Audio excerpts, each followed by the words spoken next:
آج کی ویڈیو خوبصورت گہری بات ہے۔ اگر آپ کو یہ ویڈیو پسند آئے تو پلیز لائک اور اپنے دوستوں کے ساتھ شیئر لازمی کریں۔ کسی سے پوچھا گیا، تم اتنے مصروف ہوتے ہوئے بھی سب کے لیے اتنا وقت نکال لیتے ہو؟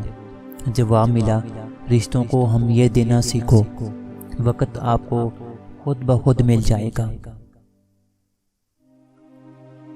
شاخوں سے پتوں کا گرنا موسم کی تبدیلی کا آنا نہیں ہے، بلکہ یہ یاد دلاتا ہے کہ ہر شے فانی ہے اور تبدیلی کائنات کا حسن ہے، اور ہم نے بھی ایک دن زندگی کی شاخ سے ایسے ہی ٹوٹ کر گر جانا ہے۔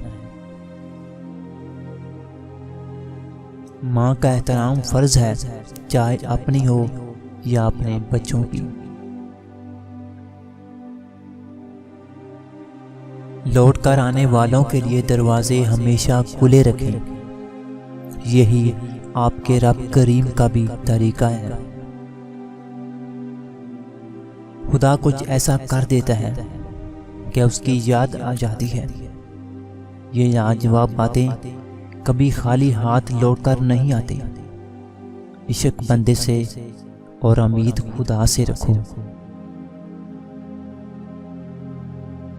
مانگ لیتے ہیں، کاش ہمیں یہ احساس ہو جائے کہ جب رب کو مانگ لیا جائے تو صرف رب نہیں ملتا، باقی چیزیں بھی خود بخود ملنے لگتی ہیں، اور جس دن یہ احساس ہوگا اس دن ہم رب کے علاوہ کچھ مانگ نہ پائیں گے، کہ جس کے پاس رب ہو، رب کی محبت ہو، اسے بلا اور کس چیز کی اور کس محبت کی کیا ضرورت ہے۔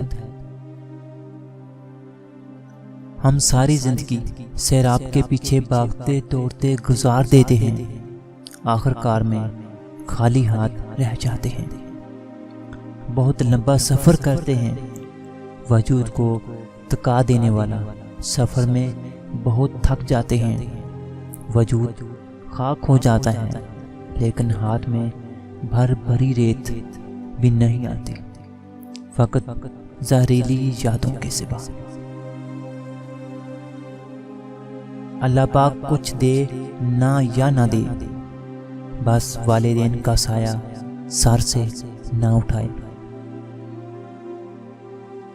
سنو، کبھی بھی محبت مرضی سے نہیں ہوتی، یہ نصیب میں لکھی ہوتی ہے۔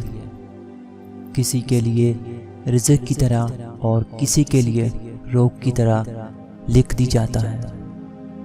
جسے مل جائے وہ بھی سوچتا ہے، جسے نہ ملے وہ بھی سوچتا ہے۔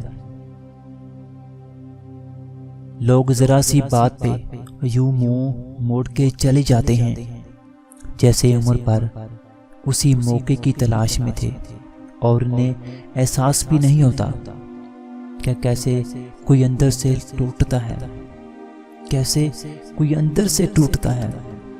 جب تک انہیں احساس ہوتا ہے تب تک کچھ باقی بھی نہیں رہتا، تب تک کچھ باقی بھی نہیں رہتا۔ کچھ دن میری زندگی تم گزار کے دیکھو، کچھ دن میری زندگی تم گزار کے دیکھو، اگر تم جی گئے تو مجھے مار دینا۔